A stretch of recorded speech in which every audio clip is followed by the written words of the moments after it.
First of all, maybe you can just start off by telling us what the Young Mothers Program is all about.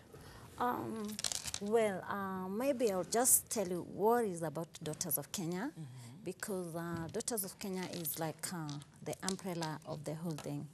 Well, Daughters of Kenya is a registered organization. Basically, we deal with the vulnerable girls and young mothers. It's not specific young mothers. We deal with the vulnerable girls and young mothers.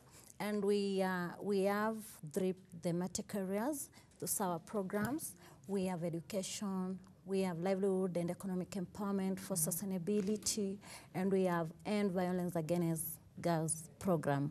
So I wouldn't say like young mothers falls under the livelihood and economic empowerment for sustainability. Basically, this program is about empowerment and trying to see, because our aim is to improve and change the lives of the vulnerable girls and the young mothers. Here we are trying to see which economic, activities we may get them to see them trying to improve their lives. In what way? Improve their lives in what way in particular? Where did you see the loophole? Where did you see the obstacles that you're trying to curb right now? Well, basically we are trying to see them realize their full potential. That is the vision for Daughters of Kenya. And what we do is that we have programs under economic empowerment. We partner with institutions, vocational training institutions, because you find most of them are vulnerable.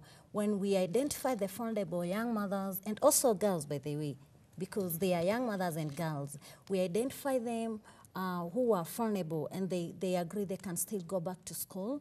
We have partnered with some vocational centers here in Nairobi, and we can be able to take them there to pursue the courses they like. For instance, we do hairdressing and beauty. We do, fashion design and hairdressing. We are also into now digital skills. Actually, we've partnered with Skills Drill Limited, a company that is spearheading Google's digital skills in 6 countries in Africa. And in Kenya, we've partnered with them. Now we are doing more of digital training skills.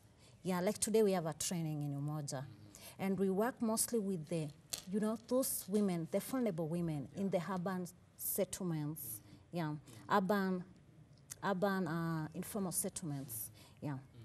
And of course, those are, excuse me, more vulnerable to early pregnancies. And these things do happen. They are on the rise. Yes. And the society is trying to come into terms with it, and there needs a lot of education. We'll come to that bit of the education empowerment. But when, say, a young lady aged between 16 and 22 gets pregnant, as an organization, as a foundation, how do you help them come into terms with this pregnancy, allow them have efficient or essential life skills, and then moving forward as they transition to independent living as a young mother? Well, we really appreciate what the government of Kenya is doing. They are trying to pass that bill for allowing girls to go back to school even after pregnancy. And that's why under our education program, we have counseling services. We get in touch with the trained counselors. We have one on board.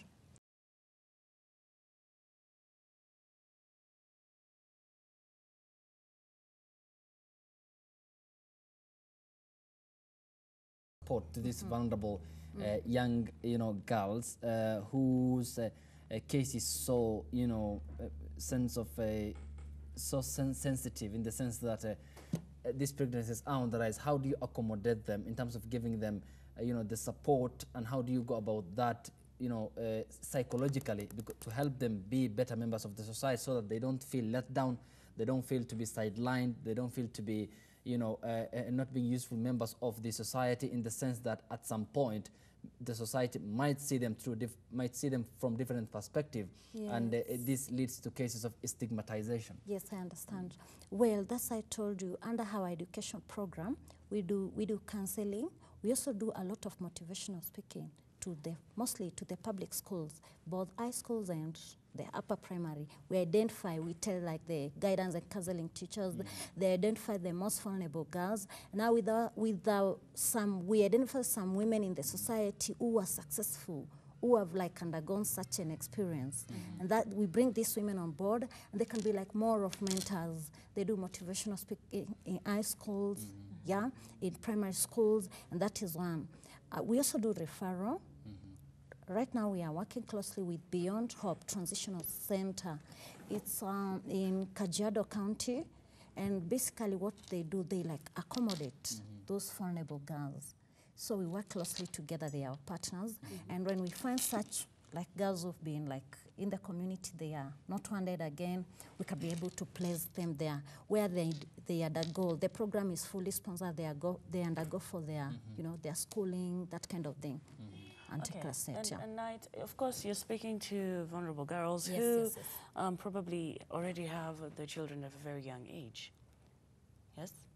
All right. So what do you tell those who have not gone through pregnancy or those who have not become mothers yet? Okay. What advice do you hand over to them? Okay, depends on the project. Okay, what we do, I would first tell you how we identify these girls. We have those people we call gatekeepers in the community. These are people who are known by everyone, and we use them to mobilize, like when we have events. These kind of people, we bring them on board and tell them, identify the most vulnerable. The same thing applies to the vocational centers. We don't just go straight and say, this is the person we want, you know. We tell the administration to identify for us the most vulnerable girls in a specific institution. And what we do, we come on board and be able to see the support we can help them. When we can, you know, we can give them. Yeah, so far we have, because our organization is just now, it's turning 2 years. So we have 4 girls on board, yeah. And what we do, we try to do a lot of motivational speaking, trying to empower them, trying to bring a lot of, you know, a lot of education onto them. Yeah, we do a lot of advocacy and campaign. All right. Yeah, in things to do with end violence against girls. We try to bring them, I mean, a lot of advocacy in matters of FGM as well and child marriage. All right. Yes. It's of course, it's a good initiative, Yes, and clearly yes. there's a lot you're doing under the umbrella Daughters of Kenya. Yes, my dear. How would you say that the community or the society is accepting this?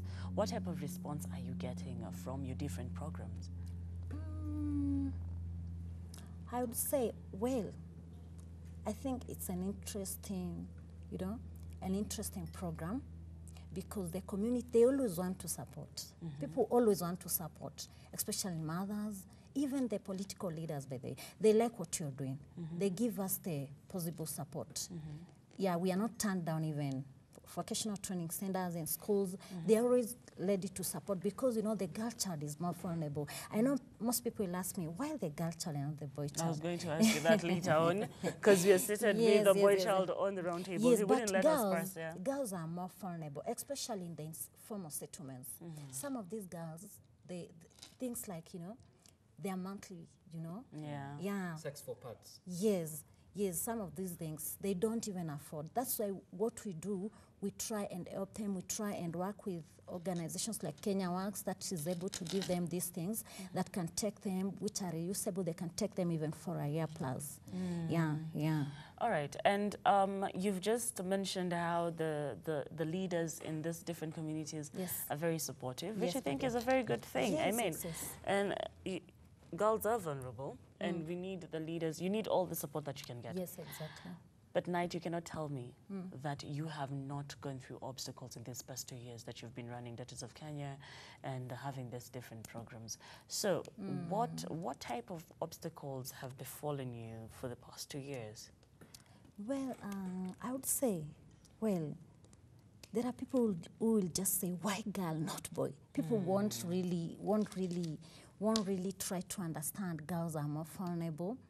Yeah, they want to push put boys. But you know, my dream when I started Daughters of Kenya, I was like, this is what I want to do. Because when I was growing up, well, I did experience much challenge, but I did experience challenge later after school. Yeah, I had the vision when I was a very young girl. So my dad was a human rights crusader. So he really encouraged me to do what I was doing. I really experienced a lot of challenge after school. That's what triggered to what I'm doing today, you know. And you're asking the obstacles that I face, mostly it's just because why not boys, girls? Okay. Yes, I don't think much obstacles. Maybe starting the program, of course, it was not easy because I had to use my resources. Before now it came and become registered, and now we can see people coming on board saying, this is good, now we can work together and this kind of thing. All right.